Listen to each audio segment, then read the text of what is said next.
Hello everyone, welcome to Barry's Book Reviews.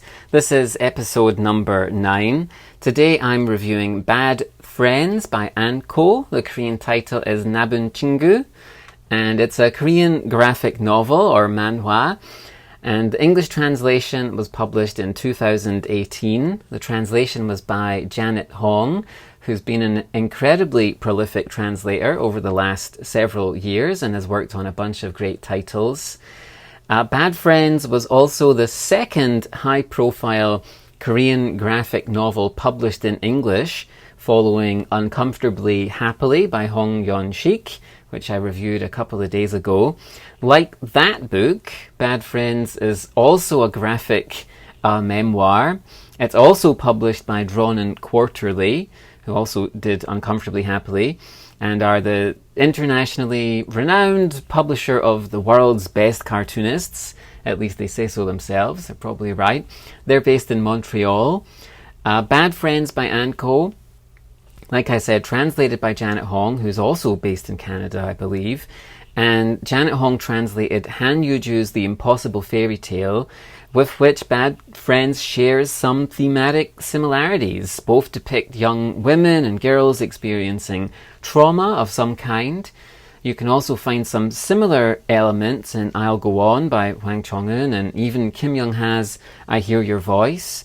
I reviewed all 3 of those novels recently, so please go back and listen to those reviews if you're so inclined. Anyway, let me give you some background information on today's writer. Ancco began publishing diary comics in 2002 and received a lot of acclaim. She built an audience, and her sort of honest and authentic voice seemed to appeal to readers.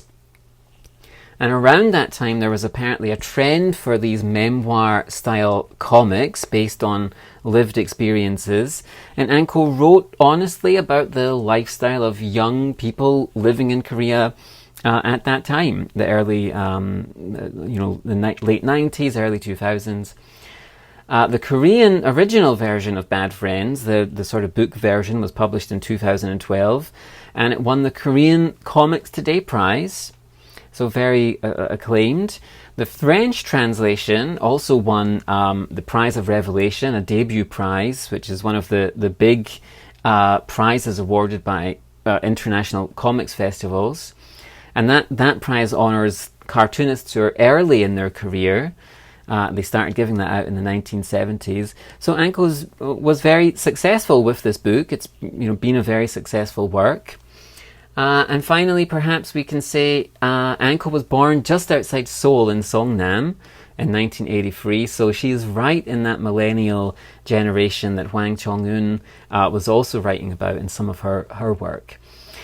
And Bad Friends is set in Seoul in the 1990s. It's a coming-of-age tale of a young woman called Peril, and it starts with a woman reflecting on her youth, thankful that she managed to escape the cycle of abuse that she was trapped in as a younger woman, as a young adult. And most of the story depicts her childhood and friendship with an even more troubled young girl called Chong-e. And the book depicts the cycles of violence and abuse that these young women suffer. So at home, they're beaten by their fathers. At school, they're beaten by their teachers as well as by older students. There's this cycle of institutionalized violence that just generally seems to be accepted. This is how life is. What can you do about it? And so these are young, impoverished girls who've been let down by various official figures and organizations. They experience this violence and cruelty at school. For example, there's one particularly disturbing example where a girl is beaten so badly at school that other students call the police. However, the teachers tell the police it was a prank, and then the students are admonished for calling the police and are punished again for having the audacity to challenge the authority of the teachers. And at home, Peril is violently beaten by her father, and Ancco also shows the trauma her mother and sister experienced just witnessing this abuse. And then we have Chong-e, and Chong-e has an even more dysfunctional upbringing. Peril says that her dad is a washed-up thug, the mother is never around, and instead she's just surrounded by other delinquent kids. She doesn't have a positive influence in her life.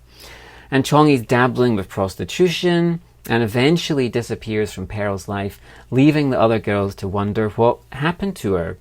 And her sad fate is eventually revealed later in the book. If this sounds like another challenging and bleak view of the lives of young women in the nation's capital, it is. There's no denying the bleakness of this book, but there is also a lot of humour, gritty, realistic humour about growing up poor and working class, and lots of people, regardless of country or gender, will recognise themselves in the experiences that Ancco depicts here. There's an honesty, a lived-in quality that feels genuine and real, and it just has the texture of real life. Also, there are very simple yet profound reflections on childhood and memory and living through trauma, which again I think lots of people will recognise and appreciate.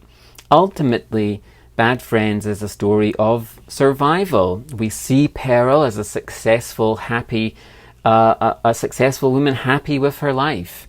And she explains, quote, "Not once was I ashamed about my past. In fact, I liked talking about those years because that wasn't my life anymore. My experiences became funny stories to share, and the ones that weren't so fun I just erased from memory. I was happy for the most part, and those experiences shaped who I am today." It's very simple yet effective, and when combined with the artwork, it's ultimately very moving and evocative. And the artwork itself is incredible. It's mostly black and white, these beautiful charcoal drawings. The images are striking and very beautiful. And in 2018, when this was published, there was some controversy when a graphic novel made the long list for the Booker Prize. But Bad Friends really makes the case for graphic novels as important works of art and literature. It seems crazy to think that you would disregard this book because it's a graphic novel. The images really do speak volumes about human fragility and frailness, the tenderness of lived experiences, and the everyday pain of being alive. I think if you see this book, you'll be captivated by it. It's a beautiful object and a great reading experience on many different levels.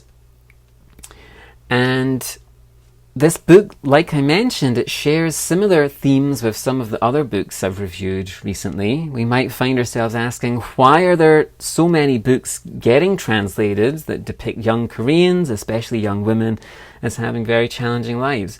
And it's a good question to ask. If we think about The Impossible Fairy Tale, or I Will Go On, or I Hear Your Voice, and some of the books I'm going to review in coming episodes, these books all portray young Koreans as having difficult lives. There's violence or struggle. I'm sure someone somewhere is writing a PhD paper about this.